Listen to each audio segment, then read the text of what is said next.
And welcome to another episode of Experts Speak. I'm Michael DeLon, and today I am talking with somebody who's just a bonded brother in one aspect, because as we talk about what he does and what I do, there's a great correlation, and I can't wait for you to hear from Jeremy Weisz. Jeremy, thanks for squeezing me into a very busy schedule.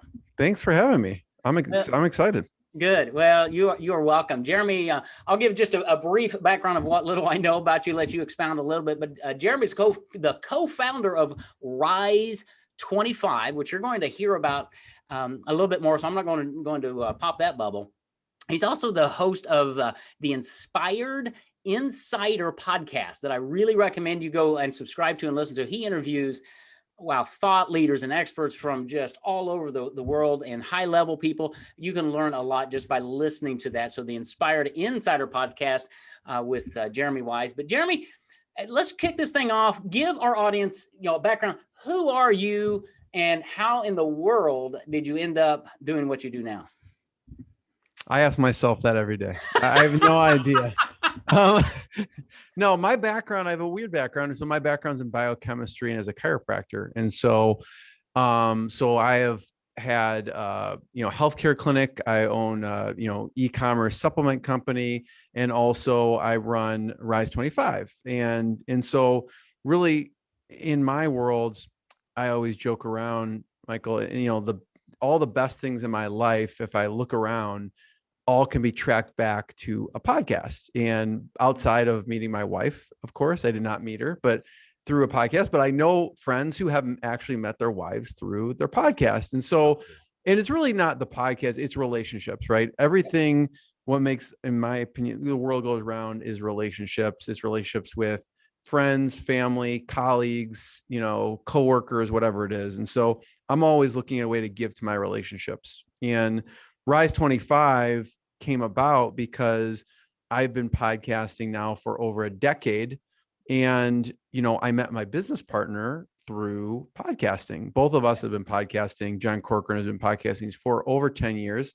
He was used to be a speechwriter under, at the White House under Bill Clinton, who's from your home state. And we met because we were going to a joint conference, and I was going into San Francisco area, and I was like, who should I be connecting with and talking to? And I knew of John from that. And so our relationship started because of the world we were living in. And from there stemmed our business, which we basically help businesses, we're an easy button for them to launch and run their podcast. And like we were talking before we hit record, is to launch and run it so it makes sense for your business. It's not just to go out there and just publish stuff on the web just because it serves your business. And you serve your business by serving others. And Michael, knowing you for a very short period of time, are about serving others. And so, and I look at ways to give to my relationships, and I've seen no better way over the past decade to have them on my podcast, profile and share what they're working on, just like we're doing right now, and with the world. And it's just an amazing tool to give to other people. Yeah, it really is. And you guys have found a way to do it. It's like the magic formula or whatever, but you make it so simple, because podcasting is this mountain. When somebody comes to it and goes, I want to start a podcast, but I don't know technology. I don't know. You've removed all of that with Rise 25. Tell us about that. And with this conversation, my goal is always to deliver as much value as possible to you and the audience. And so I'm thinking how, I want this to be very actionable for people. And so we'll talk about, hopefully after you hear us talk, you'll get something that will actually deliver value to your business today. But I think what people ask me a lot about is, how do I profit with a podcast? Okay. That's kind of the biggest thing. So there's 5 steps that I've thought about, that we've laid out for our clients, that we make sure that they do, to make sure they profit the podcast. So if you've thought about doing a podcast, or you have a podcast, even if you haven't, this will apply to you 100%. Okay. Because you could do this for any business if you're a business. And that's why, the biggest thing, the first thing I tell people Michael, as I say, the first thing and this is across the board for any business, is to create a Dream 100 list. Yep. So, and you talk about this too, like in Dream 100 doesn't have to be just clients. It could be potential partners. It could be anyone. And you want to think through who is on that list, and people, I break that up into kind of two categories, which is warm and cold, right?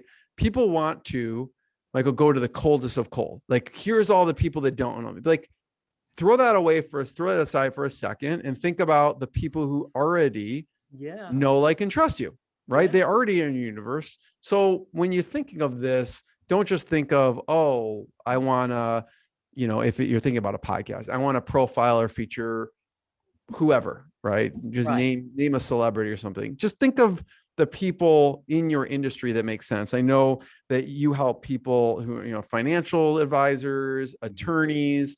Well, those people also help business owners. So who are the local business owners in their area that would be good? It could be like the hotspot restaurant, that everyone goes to, and featuring that, who it's already people you admire and trust also. So let's say you always go to whatever, Jim's Barbecue. Well, there's an owner behind that, and they're probably in your backyard, and they probably need, let's say, a financial advisor or whatever profession, right? Yeah. Accountant. Right. So, create that Dream 100 and look, you don't have to, look too far. Look within your circle, look where the places you already go or your friends already go. Okay. Yep. And you can interrupt me at any time, Michael, but that's kind of the first step of the 5 when I think about profiting of the podcast. All right. So I'm going to interrupt you there, because Dream 100, that's a spreadsheet, a list of people that you know. And it goes back, Jeremy, what you said earlier. It's relationships, right? I may not be able to get Tony Robbins on my podcast, but I bet I know 1 or 2 people who know 1 or 2 people who can get to Tony Robbins, right? So on your Dream 100 list, it's not just the business owners. It's who is your network? Where are those relationships? Because you just never know who knows somebody. So keep going. But yeah, we're all like a couple people connected. We really are. Separated from being connected to anyone. You know what I mean? Totally.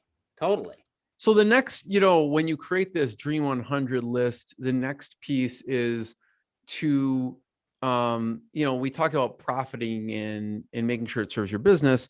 The next piece is outreaching, reaching out.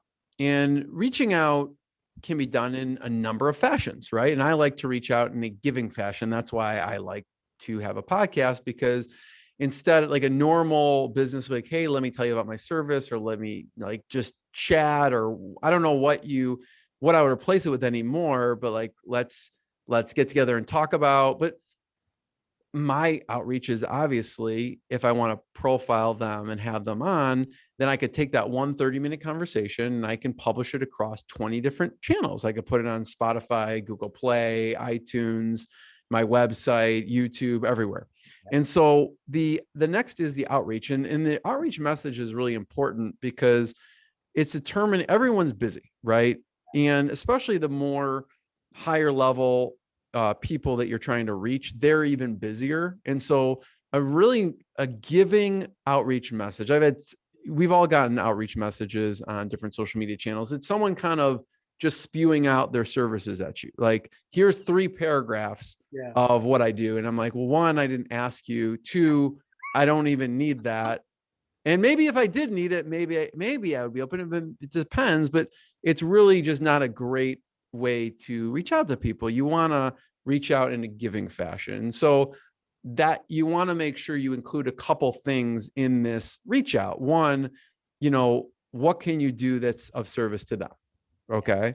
And 2, you want to, show your credibility. Like, if you're a financial advisor, I've been doing this for, 20 years. What's some of the social proof behind yourself? So you're a credible figure of why they should even, talk to you. And so you want to make sure you include some of these elements in the outreach message. That's really important.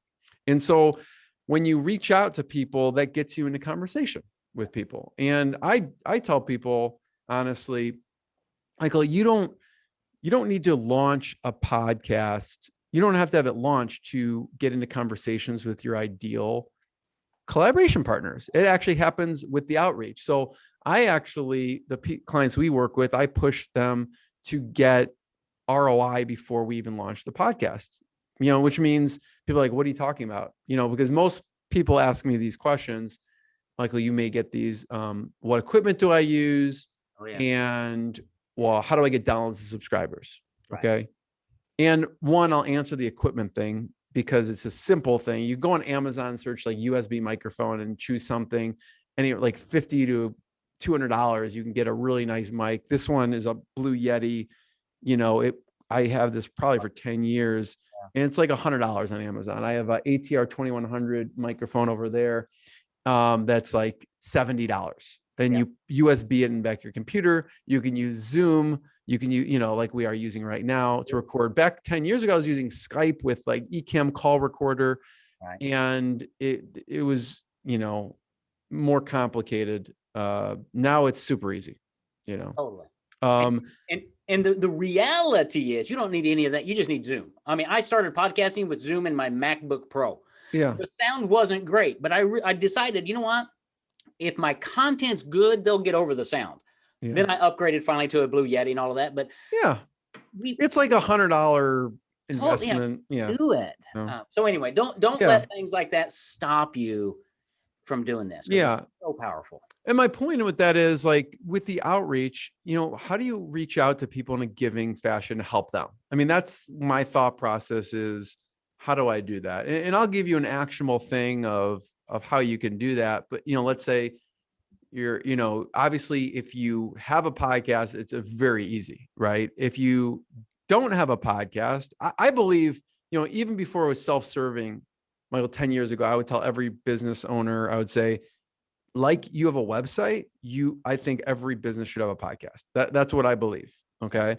And so that is just a way for you to actually give to your network. So, but here's an actionable way you could do that if you don't have a podcast, let's say. So how do you give to someone? That should be something that you think about when you're reaching out to someone, not about what I can get, not about your service.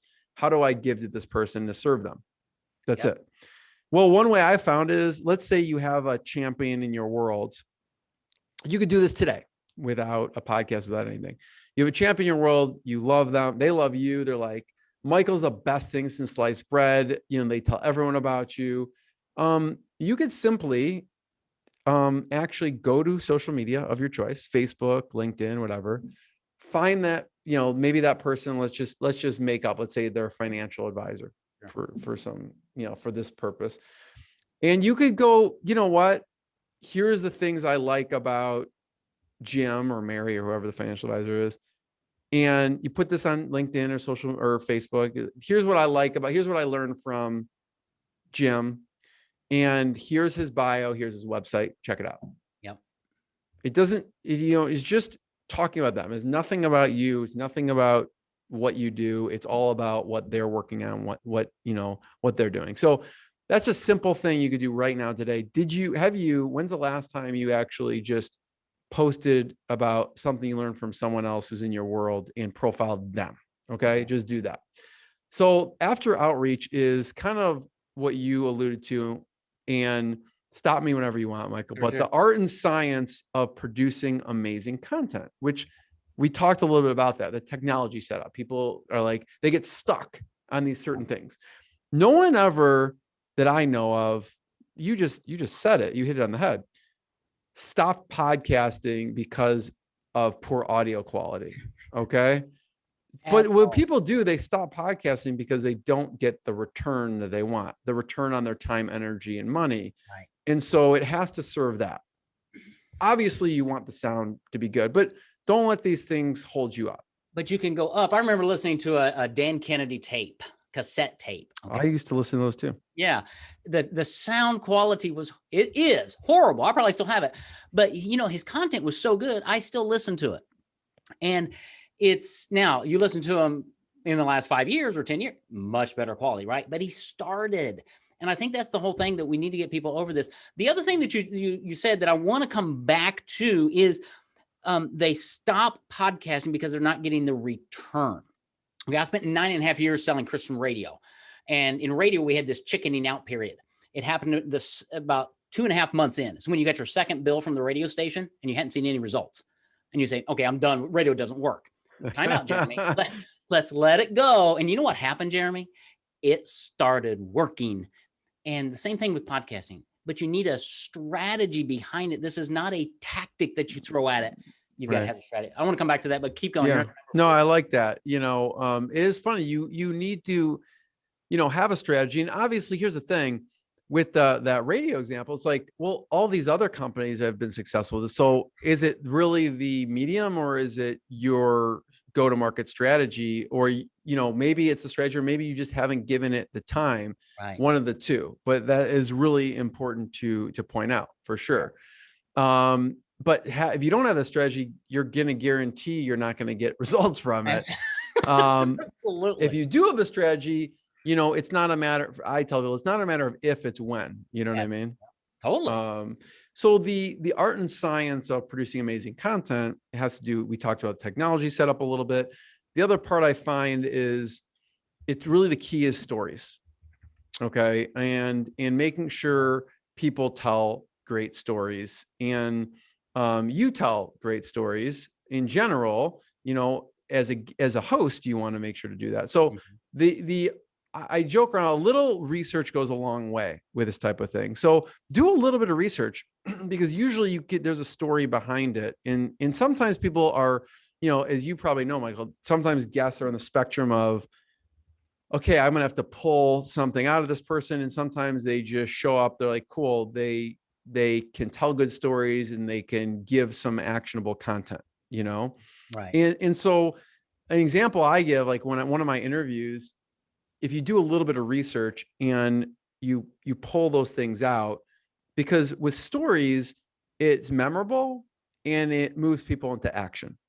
And one of the things I remember, I had Nolan Bushnell, who was a founder of Atari, and he founded Chuck E. Cheese on.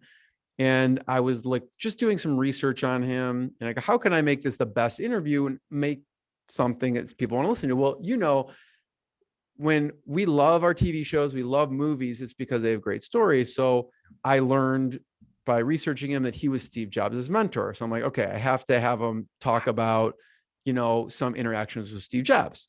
And then I learned, well, Steve Jobs offered him 33% of Apple for $50,000.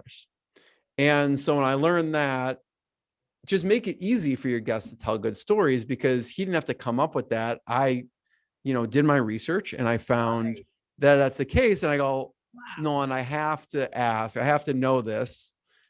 Why did you turn it down?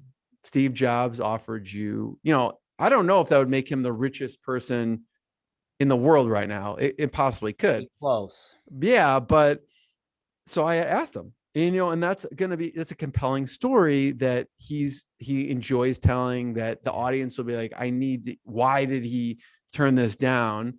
And so on Inspired Insider, which is my podcast, I try and get the guests to tell really cool stories. And the good thing about that is when they're proud of the end product, and I'm proud of the end product, they're going to want to send it to everyone because they're really proud of it. So you want to create a product that everyone is really, really excited about promoting. Yep. And that's that reciprocal nature that is incumbent upon relationships, right? And it goes back to what you said earlier about I'm not getting the results, right?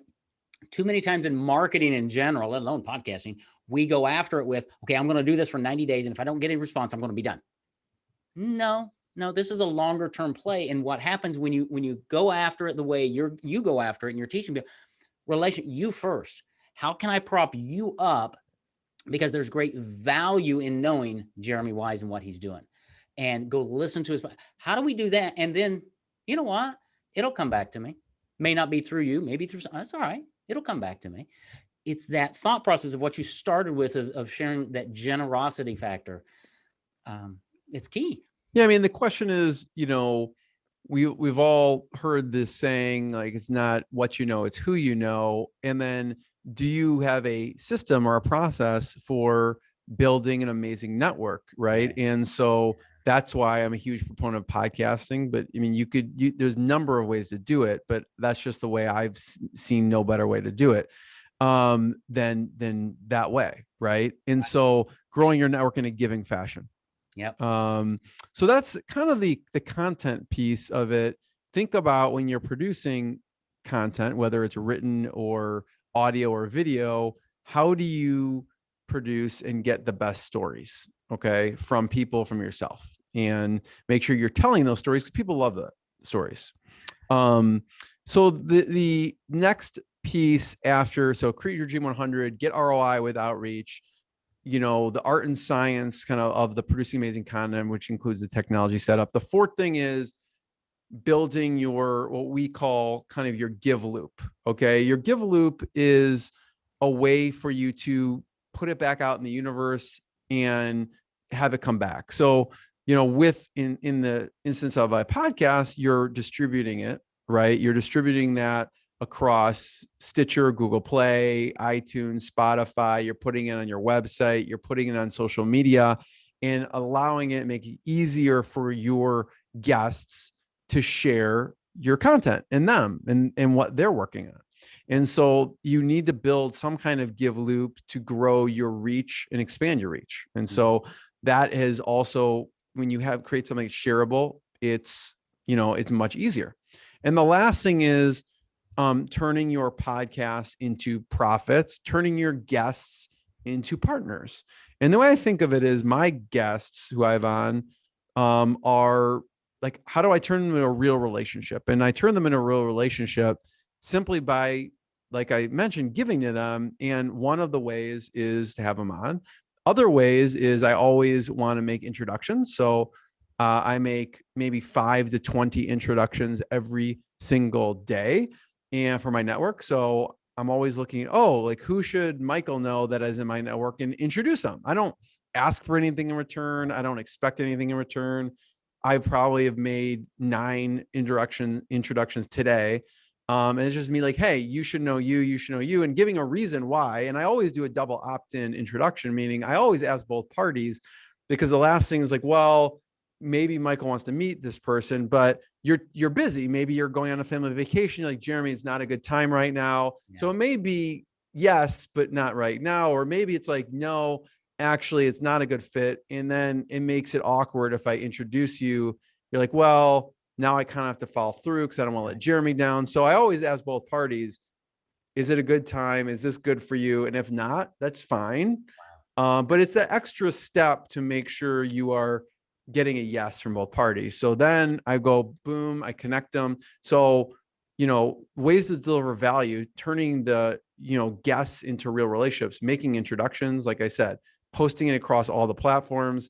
Another one is, like I mentioned, going into social media and just posting about what they're working on and what they're doing. There's so many ways. And the other is like just offering strategic advice for them and not expecting anything in return. I may see something in my research that would be good. I remember I had a guest on, last week, and I just had an idea of better, like, improved messaging on their website.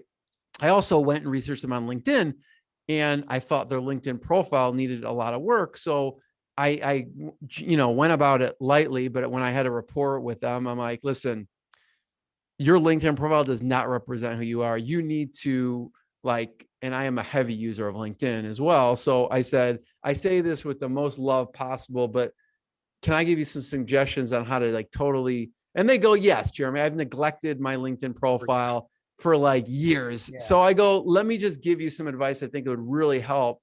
And I gave them some advice. I mean, just advice. Maybe, I've had people, pay me for that advice, but that's fine. I'm like, I'll do a short video and help you revamp your LinkedIn profile. How's that sound? If you promise to watch it. And they go, yes, that'd be great. So how do you just deliver value to, and that has nothing to do with, I'm not going to provide a service to do like their, LinkedIn profile review or anything, but it's just something that I saw that I think would help them. So those are the things that you could do to think about adding value to someone else. Dude, that's awesome. A couple things there. The boldness, and you said you had to wait till you got the relationship there, which is good, but having the boldness to go, hey, can I share something with you? Because an outside perspective is so clarifying, right? And many of us just need a swift kick in the pants to go, yeah, I really do need to do that, because they knew it. So kudos to you for doing that. And then you said something earlier. The introductions, the whole social media thing. Just look at the posts on social media. I mean, 95% of them are all about me. Who do I know? Me. Versus what you just said. You know what? Look at what Jeremy's doing. I met with Jeremy yesterday. Here's what he's doing. Go check him out. If you did that on a regular basis, you're going to get noticed because people are going to say, nobody does that. Right? Who is this guy? And then they're going to check you out and bond with you. And because I tell people all the time, Jeremy, I mean, every decision we make is an emotional decision. We've got to get people to know, like, and trust us, to believe we are the right person for them. That's relationship. And relationships don't happen instantaneously. Usually it's a back and forth. And, you know, my boys are 25 and 20 when they were dating in their earlier days. I said, you know what? Not a good idea for you to be out alone with that girl. But if you're in a group setting, A, it's safe, but B, you get to see how she interacts with other people. That's really informative. Same thing that you're talking about. It's relationships. That's where the money is at the end of the day. Not that you're going after the money. It just flows. Yeah. And that's, you know, if anyone doesn't, you know, takes anything away from this, is just thinking of ways to give to your best relationship is really the key to all of this. Yeah. You know, during hard times, during good times, you know, with a crisis, we always turn to our best relationships. Right. And business owners are lonely. And so having somebody you can turn to go, even to pick up the phone sometimes and call and say, hey, Jeremy, I just need to talk. You got 10 minutes? Okay, thanks. And just to have a sounding board of somebody who understands where I am. But when you have that network and people know you're not calling them to go, oh, by the way, Jeremy, I've got something to say. I need to talk. No. Yeah, people sense that. And also you mentioned the boldness. It's less bold if, you know, there's no agenda behind it, like, and people sense that. So the you know, the advice is not coming from a place of I'm trying to get anything, and they realize that. And so I think that's part of it, which is just this person is just trying to help. Yeah. There is no agenda, and there's no, and it comes through your heart and who you are. When they hear that, it's like, oh, okay, I'll do that. And it's not like you're going to post it and say, look at this, right? So thought leadership, this podcasting thing can be profitable, as you know, as we help people create their podcast, call it profitable podcasting. It is profitable for your business long-term because it does build leadership, thought leadership. And the thing I loved about what you said earlier, it's that every episode doesn't have to be about you and your business. I think that's the other thing that stops people. Is like, well, what am I going to talk about? I don't have it. Bring a guest on. How about if you're in a local community, bring the Chamber of Commerce guy on, bring the orchestra guy on, bring the restaurant guy on and say, man, I love the new restaurant, or I love your new menu. Let's talk about that. And your audience is going to bond with that, and they're going to like you and buy from you because you're doing something totally outside of your industry. And that's what a lot of business owners don't get. They're so focused on where the path they're running on, they can't see the aspect of giving and doing something that seems kind of radical, Jeremy. Yeah, I think, you know, you mentioned that, and I think authority episodes are important, which I mean your internal thought leadership as a leader, CEO, founder, whatever, that is important. It's also important to profile others as well. So there's a place for both of those things. I think sometimes people skew on certain ends of that, like, well, they're only doing the thought leadership of themselves, or they're only featuring other people, and a combination of both is really key. Yeah, it totally is, because again, your audience needs to know who you are, right? And what you bring to the table. But if it's always self-serving, it's going to be just like social media. Sorry, did I say that out loud? It's really just living. I was in BNI years and years ago, right? BNI and their whole methodology and for givers gain. Very much what you're saying is have that giving mentality, and it might feel unnatural at first, but reach out. And the thing I love about podcasting, and you've probably experienced this, Jeremy, is rare is the day that you invite somebody to be a guest on your podcast and they say, no, don't want to do that. Now, I mean, there are extenuating circumstances, and yes, we all get those once in a while, but by and large, people are interested. They're intrigued. Everybody wants to be interviewed. And then you don't have to, I mean, I sent you a whole bunch of questions. I don't think we've asked one of them, because you're an expert at this and you can talk about this all day long. And it's incredibly helpful. The content you've brought to the table already today, whether somebody ever does a podcast or not, they can take your system, what you talk about, the Dream 100, and reaching out to people, introducing people, right? That's huge. We all need to do better at that. I need to do better at that. It's not I rocket think it science. is, you mentioned something. It's an authentic medium. People can show up and just have a conversation. So, having things too scripted is not a good thing. You have like we talked about before we hit record. I have some questions I'm interested in, but we kind of go where the conversation takes us. So you don't have to put too much pressure on yourself if you're thinking of doing it. Well, I need to script everything out. Just ask what you're interested in. Yeah, very much so. And at the same time, when I came to this, so I was real interested in a few things, but I know my audience. I know what I believe what they would be interested in. And that's why I wanted you on this podcast, because my audience, I talk about podcasting all the time. I talk about relationship. I talk about referrals all the time. How do you orchestrate those? How do you open up centers of influence with key influencers in your community? How do you do that? Those all can boil down to having a podcast, using that as a lever point, a strategic marketing strategy in your business. It's one. I mean, there are lots of others, but there are lots of things you can do. And no, it's not about how many downloads you get. I like downloads, but downloads is not where my profit comes from my podcast. It's the relationships, it's the partnerships, it's the introductions. And when we get business owners to start thinking that way, Jeremy, we're going to help a lot more business owners understand how to create podcasts and how to do it the right way, and give through podcasting and a variety of other things. Totally. We're totally aligned on that. Dude, 100%. I love it. Well, I'm not going to take more of your time. I know you and I could be here probably the rest of the day talking about all of this, because you and I both love not just podcasting, but just business in general and relationships. And it just shows with all the people you've interviewed on your Inspired Insider podcast, which again, I want people to go listen to, subscribe to, learn from, because Jeremy just has a very laid back. And I was going to tell you, I really appreciate on those interviews, you're just laid back. You're just Jeremy. I listened to 2 or 3 of them. I thought, I can talk to this guy.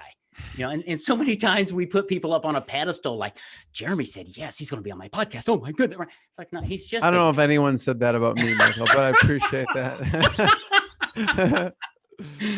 You're welcome. It's been a joy, Jeremy, to get to know you a little bit more. How do people get a hold of you? Weisz25.com. Is that right? What's the best way? Yeah, you could check out more podcast episodes at inspiredinsider.com. I interview some interesting people. So you could pick your poison and kind of search there. I've had the founder of Atari, P90X, Einstein Bagels, the Orlando Magic, Big League Chew. I talked, so some interesting folks. And you can go to rise25.com and check out what we do there. There's an about page about, and John and I are bantering like an old married couple on a video on the homepage. So if you have questions, you could email me anytime through there's a contact page on inspiredinsider.com or rise25.com.